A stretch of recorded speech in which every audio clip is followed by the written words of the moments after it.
Good morning students. क्यूडीएस में आपका फिर स्वागत है मोमेंटम एजुकेशन चैनल पे। आज जो क्वेश्चन है ये कुशाग्र का है और क्वेश्चन इनका है, लग तो रहा है एनसीईआरटी का ही इन्होंने भेजा है, लेकिन जो भी हो, while giving intravenous injection to the patients the doctors take utmost care of the concentration of the solution used. Why is it necessary to check the concentration of the solution? देखिए question ये है कि doctor जब intravenous injection देता है तो उस condition में वो कंसंट्रेशन क्यों चेक करता है, और कंसंट्रेशन थोड़ा भी इधर उधर हुआ तो क्या हो जाएगा। चलिए आप समझ रहे हैं मैं क्या कह रहा हूं। क्वेश्चन समझ लीजिए। क्वेश्चन ये है कि ये मान लीजिए आपका वेन है और इसमें ये जगह जगह आरबीसी हैं। अगर इसमें इंजेक्शन दिया जा रहा है, यही इंजेक्शन है ना, अगर ये इसमें इंजेक्शन दिया जा रहा है तो क्वेश्चन ये है कि डॉक्टर को कंसंट्रेशन का ख्याल क्यों रखना पड़ता है। देखिए सबसे पहले ये क्वेश्चन जानने से पहले हम एक चीज जान लें जो आप लोग जानते भी हैं, ऑस्मोसिस। ऑस्मोसिस क्या होता है?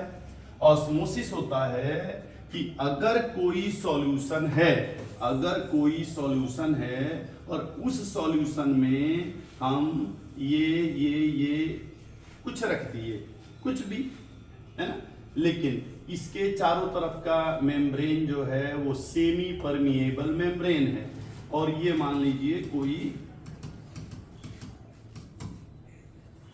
सॉल्यूशन है या सॉल्वेंट है। अब क्या है, अगर ये ज्यादा कंसंट्रेट है तो इसके रेस्पेक्ट में ये डाइल्यूट होगा।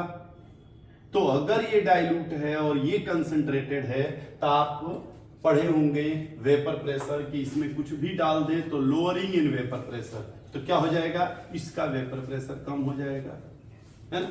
और हमेशा नेचर क्या चाहता है कि दोनों का कंसंट्रेशन इक्वल हो जाए। तो कंसंट्रेशन इक्वल होने के लिए दो ही चीज है, या तो ये डाइल्यूट है इसका लिक्विड इधर जाए, या ये कंसंट्रेटेड है इसका चीज इधर जाए। लेकिन सेमी परमिएबल मेम्ब्रेन के साथ एक शर्त होता है कि केवल सॉल्वेंट पार्टिकल ही अंदर जा सकता है या बाहर, वाटर मॉलिक्यूल, इसका सॉल्यूट नहीं आएगा। मतलब ये कि कंसंट्रेटेड हाई कंसंट्रेशन से लो कंसंट्रेशन के तरफ सॉल्यूट तो नहीं आएगा, हाँ सॉल्वेंट जाएगा। तो अगर कोई आपसे पूछता है कि ऑस्मोसिस क्या है तो आप कहेंगे the movement of solvent particle from lower concentration to higher concentration via semi permeable membrane. ठीक है, ओके। अब ये क्यों जा रहा है? इसलिए जा रहा है कि दोनों के बीच में कुछ न कुछ प्रेशर डिफरेंस होगा। मान लीजिए इसका प्रेशर है 10 और इसका प्रेशर है 6, इसलिए ये जा रहा है और तब तक जाएगा जब तक कि दोनों का प्रेशर इक्वल ना हो जाए। तो दोनों के प्रेशर डिफरेंस को, दोनों के प्रेशर बने, इसका प्रेशर है 6, इसका है 10, तो दोनों का प्रेशर डिफरेंस क्या होगा, 4। अगर हम इसका प्रेशर 4 कम कर दें या इसका प्रेशर 4 बढ़ा दें तो फिर वाटर मॉलिक्यूल नहीं जाएगा, और उसी को क्या बोलते हैं हम लोग, ऑस्मोटिक प्रेशर। उसी को बोलते हैं ऑस्मोटिक प्रेशर।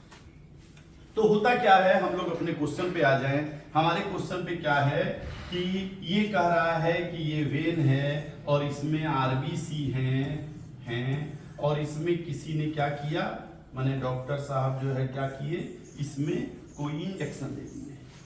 अब इंजेक्शन देने से क्या होगा, तो जरा समझिए।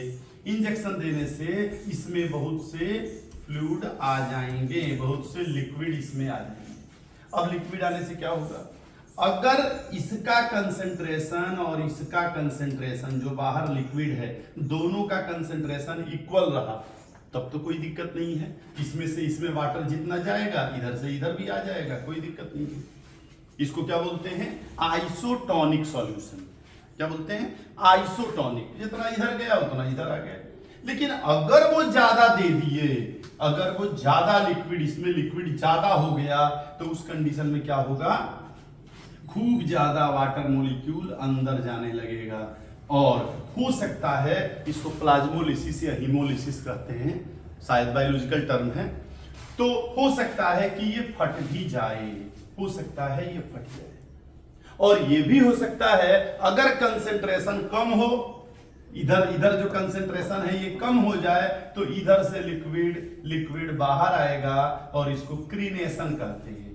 हालांकि प्लांट सेल में हम लोग पढ़े थे टर्जिड और फ्लैसिड ऐसे बोलते हैं, लेकिन यहाँ क्रीनेशन बोलते हैं और इसको तो है क्या आपको पता है कि pi equal to I C S T है ना, एक फॉर्मूला पढ़े होंगे आप लोग कि ऑस्मोटिक प्रेशर जो है आई इंटू सी एस टी होता है, और आई किस पे डिपेंड करता है, नंबर ऑफ पार्टिकल्स। जैसे मान लीजिए कि डॉक्टर अगर 0.9% NaCl दे रहे हैं तो ये आइसोटोनिक होता है। 0.9% अगर NaCl दे रहे हैं तो ये आइसोटोनिक, अगर इससे ज्यादा दे दिए, इससे ज्यादा तो कंसंट्रेशन बढ़ जाएगा, और क्या होगा, कंसंट्रेशन बढ़ जाएगा तो अंदर का मटेरियल बाहर आने लगेगा, और अगर इससे कम दे दिए तो आरबीसी जो है खूब ज्यादा फूल जाएगा। अच्छा, इन सब के होने से क्या होगा, अब इन सब के होने से ये होगा कि हार्ट को ज्यादा काम करना पड़ेगा, हार्ट के पास बहुत से फ्लूइड जाएंगे, उसको बहुत पंपिंग करना पड़ेगा, तो हमारा बीपी बढ़ जाएगा। और ज्यादा हुआ तो कभी कभी तो लंग्स में पानी आ जाता है, कभी कभी ये भी होता है कि अगर बहुत ज्यादा फ्लूइड हो गया तो पता चला हम मोटे हो गए, मोटे दिख रहे हैं, माने शरीर फूल गया, वो बायोलॉजिकल टर्म है अलग अलग। तो अभी हमें यही जानना है कि जैसे ये NaCl है, NaCl मान लीजिए इसी की जगह पे कोई ले लेता 0.9% CaCl2। अब आप समझिए NaCl में कितने पार्टिकल हैं, 2, पूरी तरह से टूट जाता है, तो वांट ऑफ फैक्टर क्या होगा, तो लेकिन यहां वांट ऑफ फैक्टर क्या होगा, 3। अब जरा समझिए, यहां 2 और यहां 3, तो यहां क्या होगा, अब ये जब जाएगा, ये जाएगा तो यहां कंसंट्रेशन बहुत बढ़ा देगा। आप समझ रहे हैं, यानी ऑस्मोटिक प्रेशर बहुत बढ़ जाएगा। तो सब मिला जुला के ये है कि डॉक्टर इसलिए ध्यान रखते हैं इंट्रावेनस देने में कंसंट्रेशन का, क्योंकि कंसंट्रेशन चेंज हुआ या वांट ऑफ फैक्टर, देखिए कंसंट्रेशन चेंज हुआ या आयन चेंज हुए तो ऑस्मोटिक प्रेशर चेंज हो जाएगा, और ऑस्मोटिक प्रेशर चेंज हुआ तो या तो हमारे आरबीसी जो है वो क्रीनेशन माने या तो वो श्रिंक हो जाएगा या तो वो फूल जाएगा, और उसकी वजह से बहुत सी बीमारियां अलग अलग हो सकती हैं, इसीलिए डॉक्टर को ये ध्यान रखना होता है। ठीक है, तो कुछ आशा है क्लियर हो गया होगा, या और भी जो बच्चे देख रहे होंगे, और भी आप लोगों को क्वेश्चन जो नहीं आ रहे हैं आप लोग इस पे भेजिए, मैं आपको रोज 1-1, 2-2 क्वेश्चन का जवाब तो देते ही जाऊंगा। कुछ आपको सुझाव भी देना है, कुछ लग रहा है तो आप वो भी जो है बता सकते हैं। ठीक है, थैंक यू।